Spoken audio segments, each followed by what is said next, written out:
नमस्कार मित्रों, जीडी गुरु चैनल पर आप सभी का स्वागत है। मित्रों, आज मैं आपको सुनाने जा रहा हूँ अधिक मास में पड़ने वाली परमा एकादशी की कथा। तो मित्रों, एक बार श्री युधिष्ठिर जी बोले कि हे जनार्दन, मल मास के कृष्ण पक्ष की एकादशी का क्या नाम है, उसके व्रत की विधि तथा माहात्म्य विस्तार से वर्णन कीजिए। तो श्री कृष्ण बोले कि हे राजन, इस एकादशी का नाम परमा है। यह मनुष्यों को मोक्ष, भोग और आनंद देने वाली है। पवित्र व पाप नाशक है। शुक्ल पक्ष की एकादशी के समान ही इसकी विधि है। भक्ति पूर्वक नरोत्तम भगवान का पूजन इस एकादशी में करना उचित है। यहाँ पर मैं एक मनोहर कथा जो कांपल्य नामक नगर में हुई और जैसे मैंने सुनी वैसी तुमसे कहता हूँ। इस नगर में सुमेध नाम का एक अत्यंत धर्मात्मा ब्राह्मण रहता था। इसकी स्त्री भी अत्यंत पतिव्रता थी, परंतु भाग्यवश वह अत्यंत दरिद्र थी। अनेक मनुष्यों से भिक्षा मांगने पर भी उसको भिक्षा नहीं मिलती थी। इस कारण भली प्रकार भोजन, वस्त्र और रहने को स्थान तक भी नहीं मिलता था। उसकी स्त्री अपने पति के सहित अत्यंत कठिनता से जीवन निर्वाह किया करती थी। कई दिन वे केवल उपवास ही कर लेते थे। उसकी पतिव्रता स्त्री स्वयं भूखी रहकर भी अतिथि सत्कार अवश्य करती थी, मगर अपने मुख कमल पर कभी मलिनता न आने देती। साथ ही अपने पति से कभी किसी वस्तु की याचना नहीं करती थी।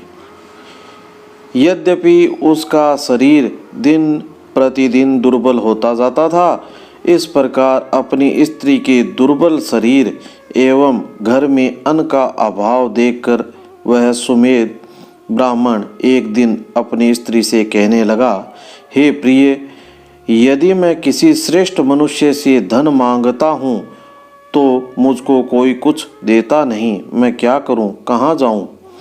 बिना धन के घर के कार्य सिद्ध नहीं होते। अतः मुझको विदेश जाने की आज्ञा दो, जिससे मैं कुछ धन प्राप्त कर सकूं। बिना उद्यम के कार्य की सिद्धि नहीं होती। इसी कारण बुद्धिमान सर्वदा उद्यम की प्रशंसा करते हैं।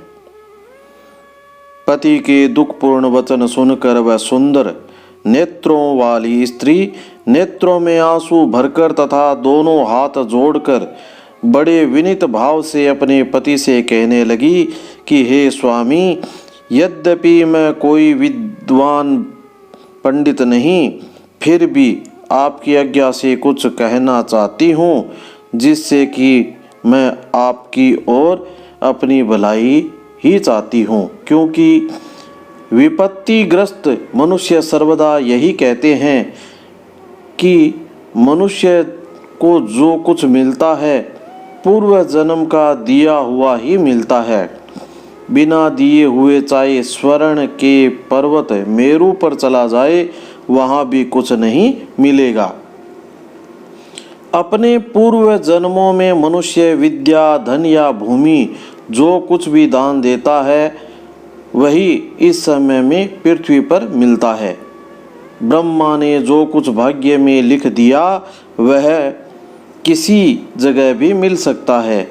बिना दिए कुछ नहीं मिल सकता। स्वामीन, मैं आपके बिना क्षण मात्र भी नहीं रह सकूंगी।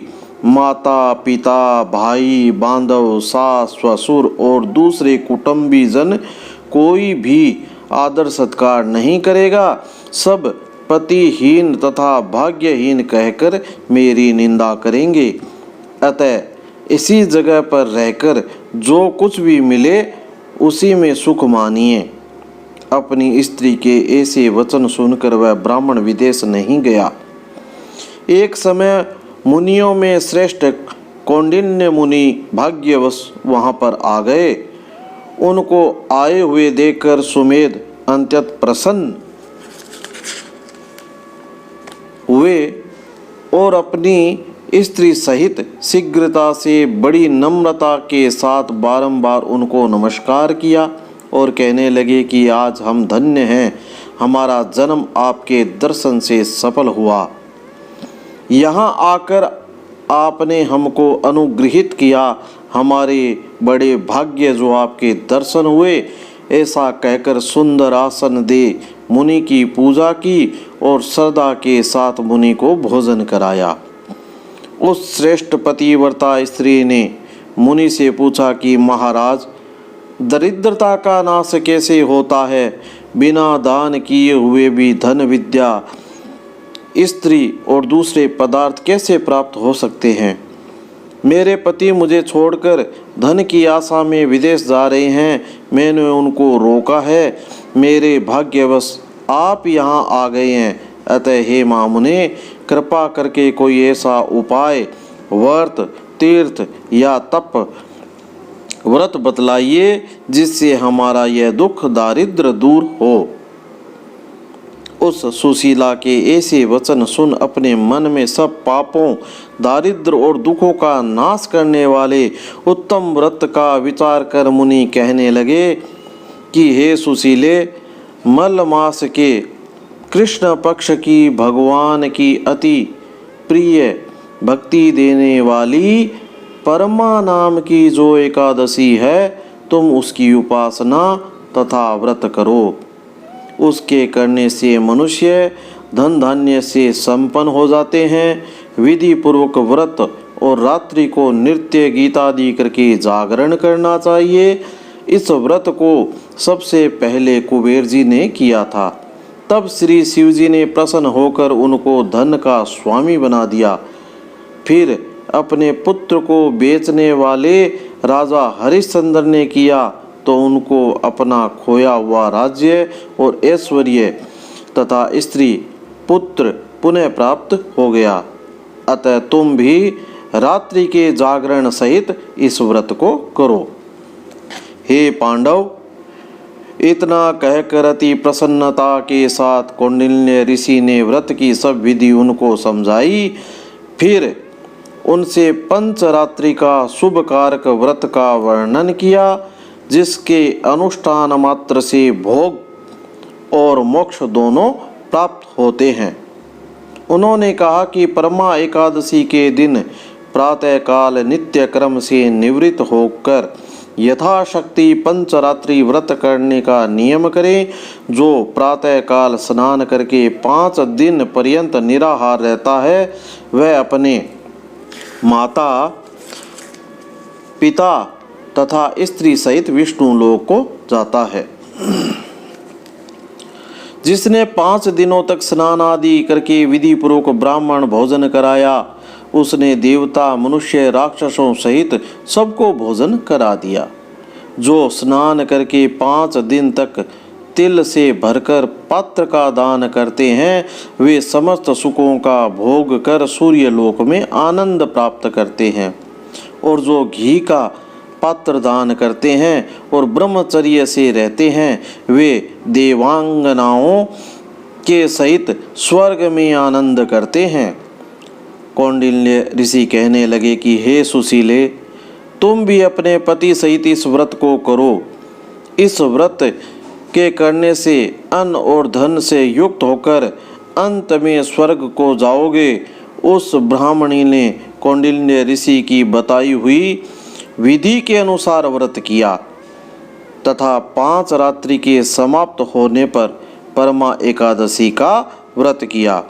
व्रत के पूर्ण होते ही उस स्त्री ने एक राजकुमार को वहां आते देखा।